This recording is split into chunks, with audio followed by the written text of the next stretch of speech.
Nesse momento, a gente precisa aprender e tentar economizar de todas as formas, né? Planejamento e organização nos ajudam bastante. Então, por isso que aqui a gente já está dando várias dicas, né? A gente deu dicas de economia de gás, a gente tem dado dicas para você fazer as coisas em casa, reaproveitamento.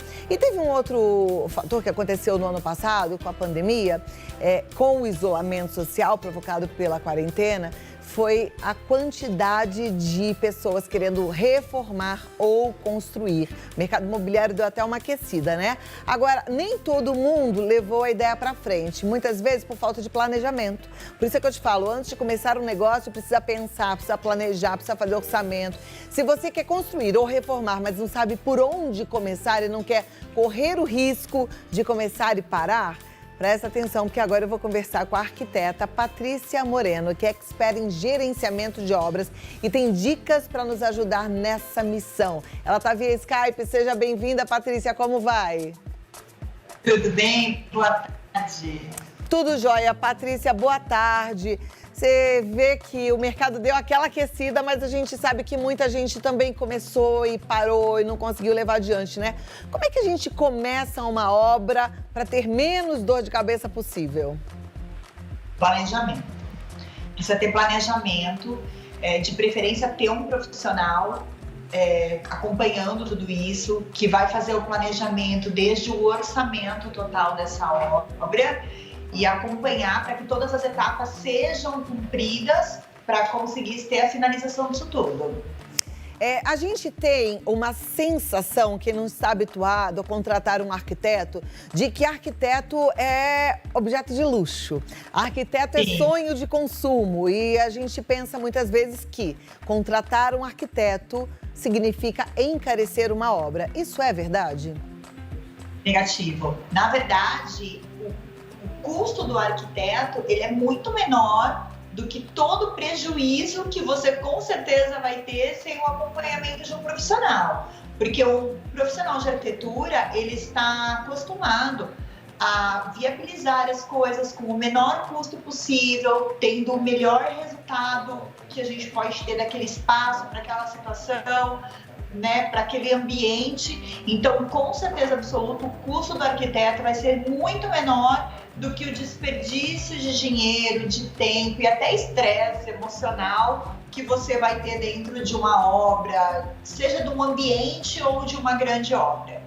Tá, a gente pensa muito nessa questão do arquiteto ser um objeto de luxo, porque existem, de fato, arquitetos que trazem propostas muito caras, propostas difíceis, né? Mas como é que a gente faz para encontrar um arquiteto que converse a mesma língua que a gente, ou que una toda a expertise dele ao quanto a gente está disposto a gastar?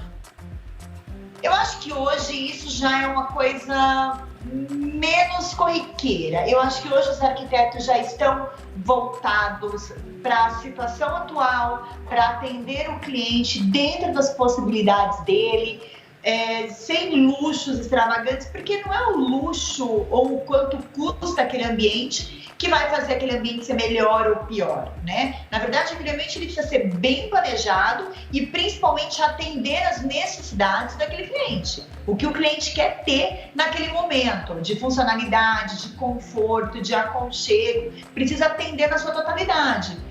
Né, ser funcional. Eu tenho uma criança que em idade escolar, eu preciso que aquele ambiente tenha um local de estudos, eu preciso ter um local onde guardo os brinquedos dessa criança, um roupeiro para poder acomodar as roupas dele. Então, tem que ter toda essa funcionalidade. E eu acho que o arquiteto hoje não é mais aquele objeto de luxo, né, que as pessoas imaginavam ter nas casas. É uma coisa realmente essencial e que com certeza vai trabalhar dentro das possibilidades do cliente, principalmente financeiras, né? Porque não adianta nada a gente querer fazer uma coisa que custa 30 mil reais e o orçamento do cliente ser 10 mil. Vai realmente ficar pelo caminho e não vai ser finalizado. E aí é dor de cabeça tanto para o dono quanto para o arquiteto, né? Então não compensa.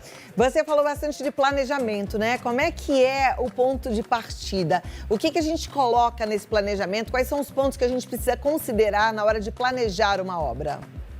Primeira coisa é um projeto. Sem um projeto, a gente não consegue fazer nenhum tipo de planejamento.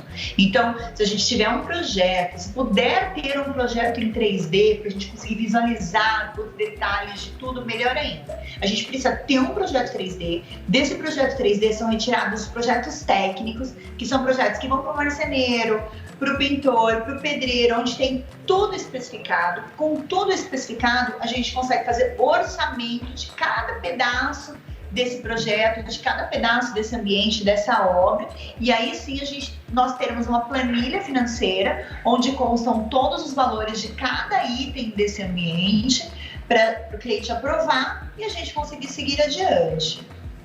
Tá. Ir comprando material antes de começar a obra é uma atitude inteligente ou muitas vezes é um desperdício?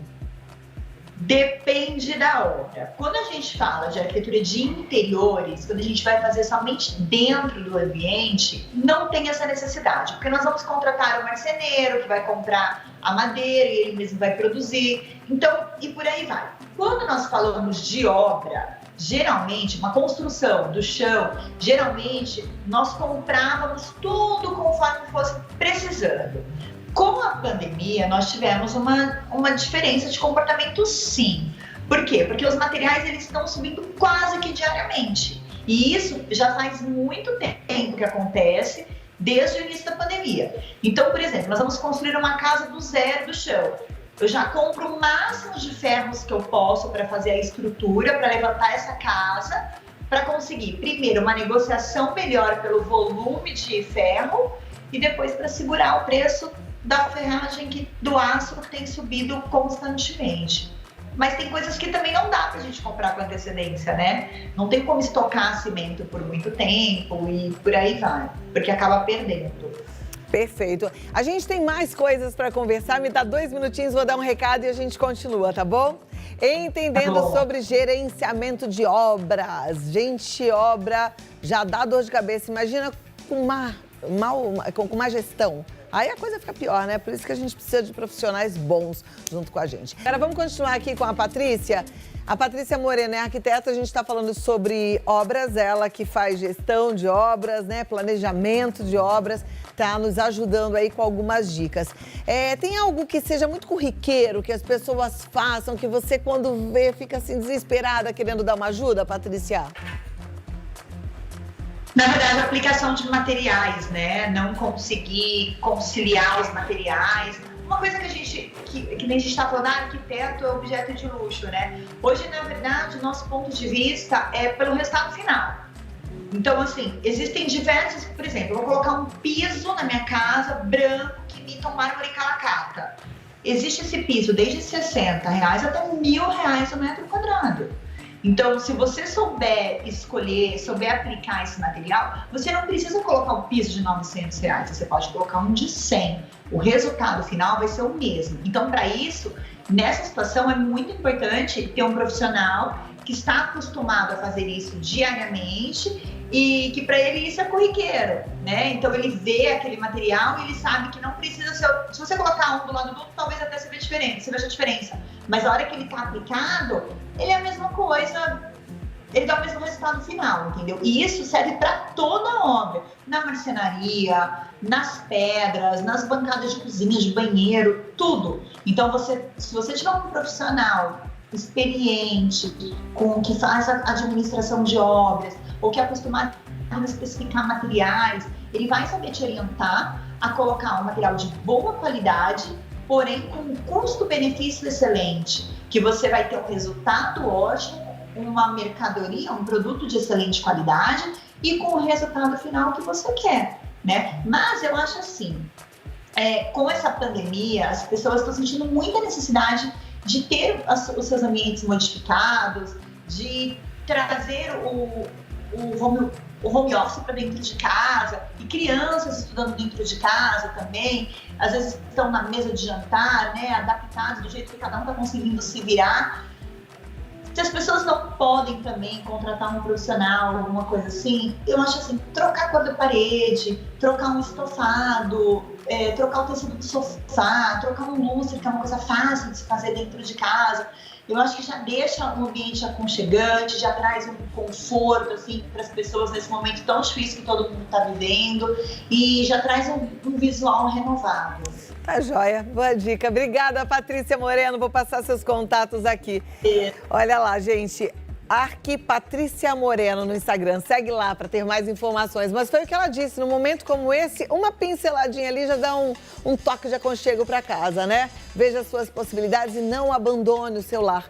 Assim como a gente não pode abandonar a nossa família, né? Então é ali que fica a nossa família, tem que ser um cantinho gostoso. Como você não pode abandonar a você mesma. Eu sei que tem muitas mulheres nesse momento de pandemia sofrendo, claro, estamos sofrendo, né? Tem um luto coletivo aí, a gente vive, a gente sente, a gente é humano, mas não por isso você vai se abandonar, minha amiga. Não por isso você vai se largar. Mas eu tô tão desanimada que eu tô comendo. Opa, faça o contrário. Fala, tô tão desanimada que eu vou correr, que eu vou me exercitar,